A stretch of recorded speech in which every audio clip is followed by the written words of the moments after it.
Hey, hey, hey, hey, hey, and welcome to the weekly forecast from the 2nd of October right up until the 8th of October. So yeah, I'm just going to jump right in it. So on the 2nd of October, Venus makes a Sesquiquadrate to Uranus, can make people instantly attracted to each other only to be turned off just as quickly. Friends can turn into lovers and lovers can turn into friends. Highly unstable energy means anything can happen. Expect the unexpected is basically theme. Love games also is the key main word of this transit. People can become instantly attractive, thinking someone to be a snack, just like, oh, the best thing ever, only to lose interest quickly. And cracks in existing relationships may show, causing sudden endings. Ghosting is also possible, as is simp behaviour, doing way too much to impress someone can turn them off. Yeah, we must woo our lovers. Yeah, I said woo, old-fashioned word. I still believe in courting and things. So, we must try and romance people. But there's a line, yeah? Just gauge the room, make sure you learn whoever you're trying to hook up with or get with, commit to, love language, and do things to please them in that way. Obviously, not forgetting your own individual quirks and personality. But yeah, just try and keep it cool a bit. Money worries can cause anxiety, and there could be issues with insurance, pension, or similar policies. Mercury also turns direct today, which means communication problems, if you have been experiencing them, will slowly improve over the next few days. Delays won't suddenly change overnight still. You and others are more likely to think and talk more clearly. So if you've been experienced writers or any other creativity block, with patience and determination, you will overcome these issues slowly yet surely. On the 3rd of October, the moon enters its first quarter moon stage at 1:14 a.m. GMT time, so you may focus more on overcoming obstacles and increasing your career, relationships, or personal development commitments. When the moon enters its first quarter, you may make your mind up to succeed at your goals, feel braver, and have more willpower. Moon days 8 to 9 give additional energy to enable you to start or continue making progress on your goals. There may be problems with communication, especially in the workplace. Taking time to finish what you started before starting new things is advisable. Thinking before you take action is best rather than being impulsive. Be careful when borrowing or lending money to avoid loss. On the 4th of October, the moon enters the constellation of Capricorn. So when the moon enters this constellation, people generally are more concerned with their careers and public matters and what is practical and profitable. Pushing emotions aside, there can be an increase in socializing and networking for career or other personal reasons. You and others can become more formal and uncaring. This is a good energy to organise and become more disciplined in thought and action. Making a financial plan for your old age or helping others to do so is also a perfect use of this vibration, as are all the types of financial and material planning.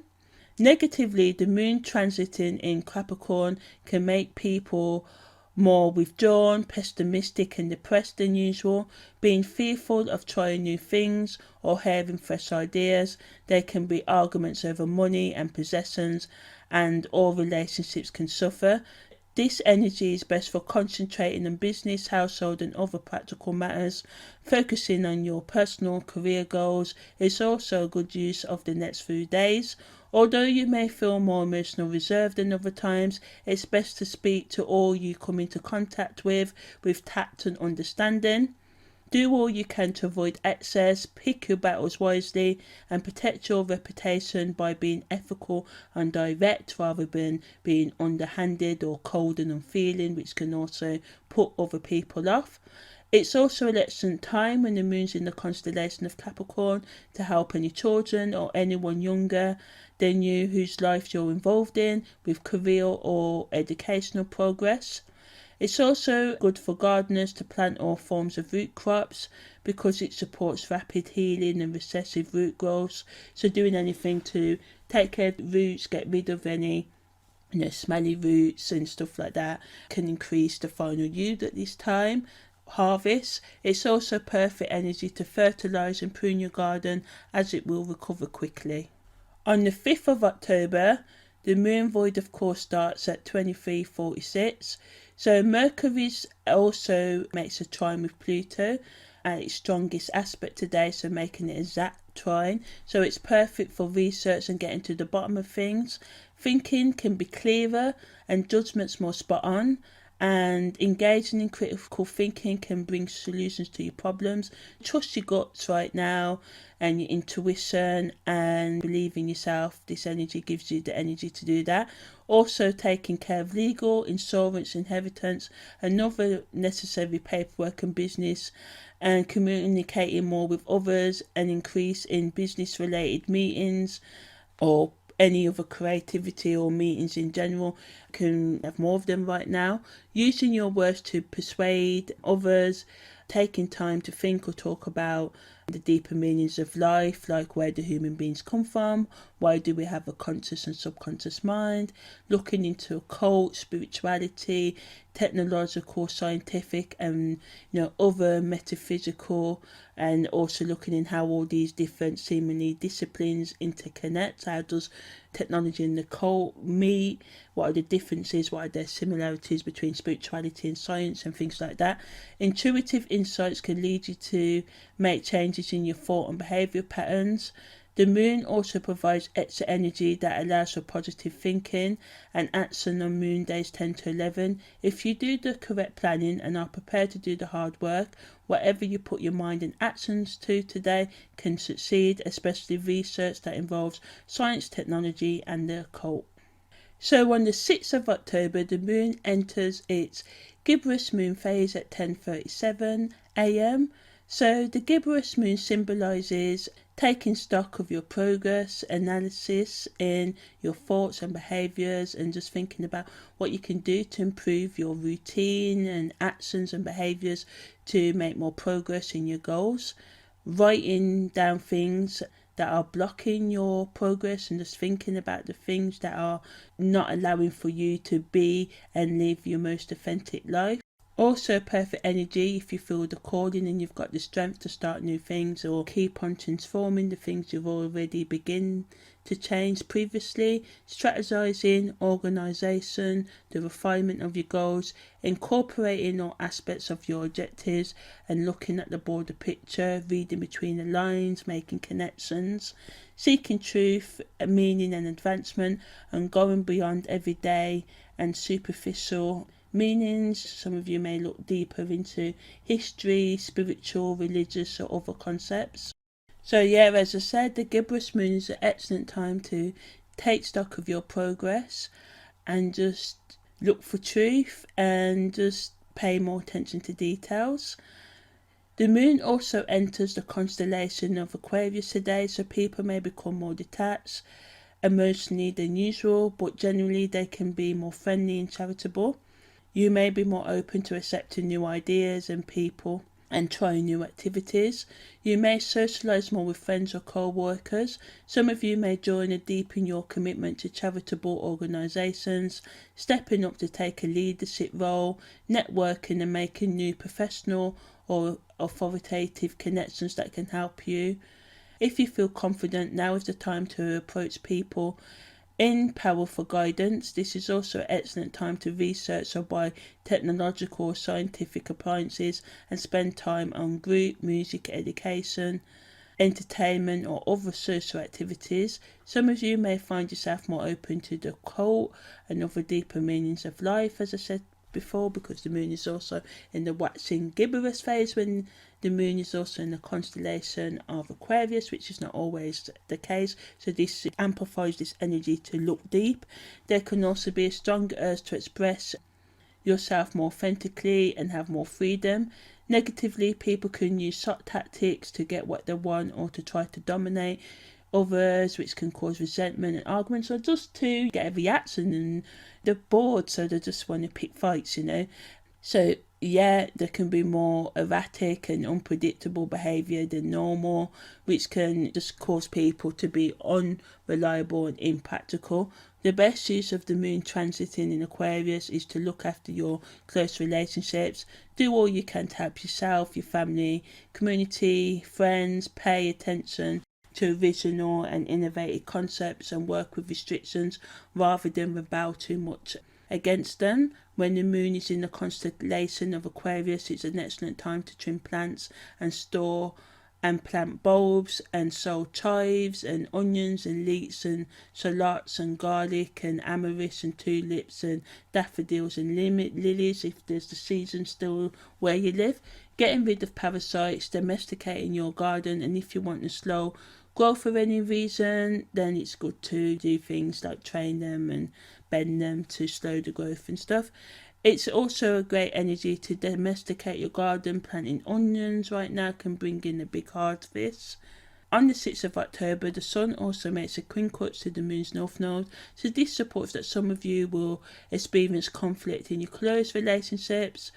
Even though you may want to be close to others, this aspect can pull you apart and cause arguments due to differences in opinions, and people in general can be egotistical and normal. With the moon also being in Aquarius, people can appear to be egotistical when they're just trying to detach, just trying to focus on their work as well. So yeah, that's the 6th of October.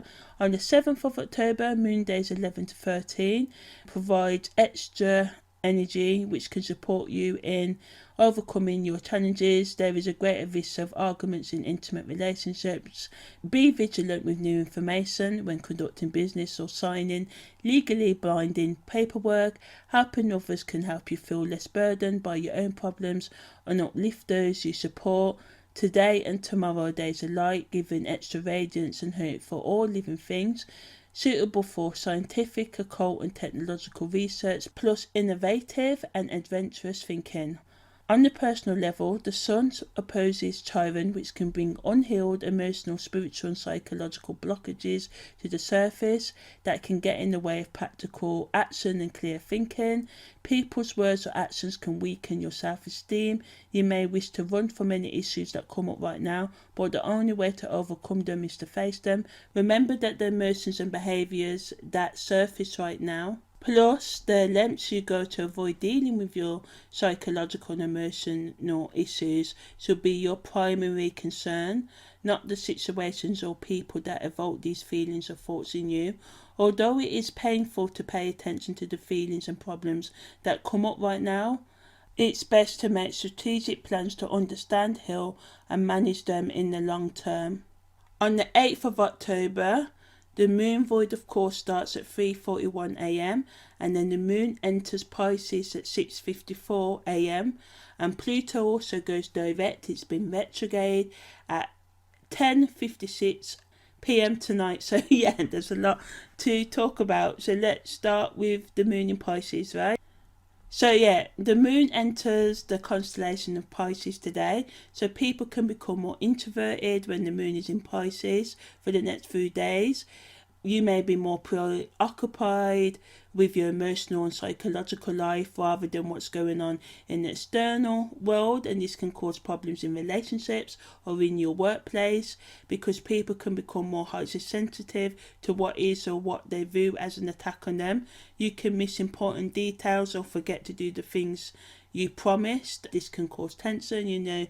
Promised your boss that you take care of that paperwork, or your lover or your friends, you'll go out with them and you miss that, and this can just cause arguments. The Pisces moon is known to make people more neurotic than usual and more susceptible to psychic and subliminal influences. Unhealed emotions in the subconscious mind can drive unstable thoughts and behaviours.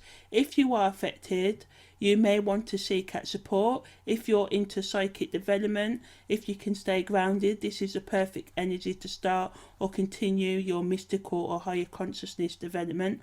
The best use of this energy is to appreciate nature and natural beauty more, working on creative projects, listening to music or watching films or other media that stimulates your artistic side, getting in touch with your emotions and just looking at the things you hide from yourself.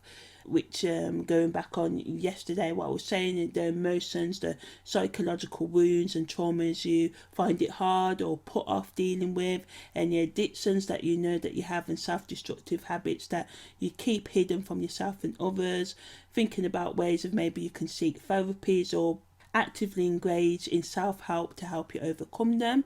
Do your best to avoid excessive daydreaming and stay realistic and in all that you do, especially regarding your career and finances, because you can float off and sign something that you shouldn't sign and stuff. So just try and be aware as you can. Looking at the ways that you isolate yourself from yourself and the world is also a good use of this energy as well. Taking some time to self-soothe, relax and meditate, and making strategic plans for your future, especially the management of your psychological, emotional health issues. For you gardeners out there, when the moon is in the constellation of Pisces, it's a perfect time to plant and transplant fruit and vegetables, especially leafy crops, because roots can recover more quickly. And planting crops during the Pisces moon promotes immense root growth, as it does in most water signs, Cancer and Scorpio. Pluto also goes direct, so you're more likely to want to run away from your problems. Pluto is in retrograde, but now it's going direct. We may stop numbing ourselves to the suffering. So this ties in with Pluto is also the esoteric ruler of the 12th house where Pisces lives. So this is amplifying that, if you decide this is a good energy to stop blocking out anything or anyone that reminds us of our pain. Some people distance ourselves, but you may be more inclined to do the work, actual work, to look after your emotional health and your psychological health. Seeing that without these, nothing else in life actually flows, and it's just an upward sort of like struggle. So you may seek out therapy or any other help, as I said, to look after that. So when Pluto's direct, we're more likely, or at least given the planetary support, to challenge our and our other people's shadow thoughts and behaviours, asking yourself difficult questions like, what needs to be changed within me, my relationships, thoughts and behaviour patterns. Asking yourself difficult questions like, what needs to be changed within me? So, what relationship, thought and behaviour patterns do I need to change so that I can live a more authentically balanced and fulfilling life? This is an excellent way of bringing truth into the light so it can be dealt with. After all, the things we try to run from keep on repeating themselves in our lives, extending and deepening our misery. Pluto, the planet that rules our personal darkness and destruction, mass taboos, the behaviours and people society doesn't accept, plus the parts of ourselves which we reject, such as our authentic sexual desires.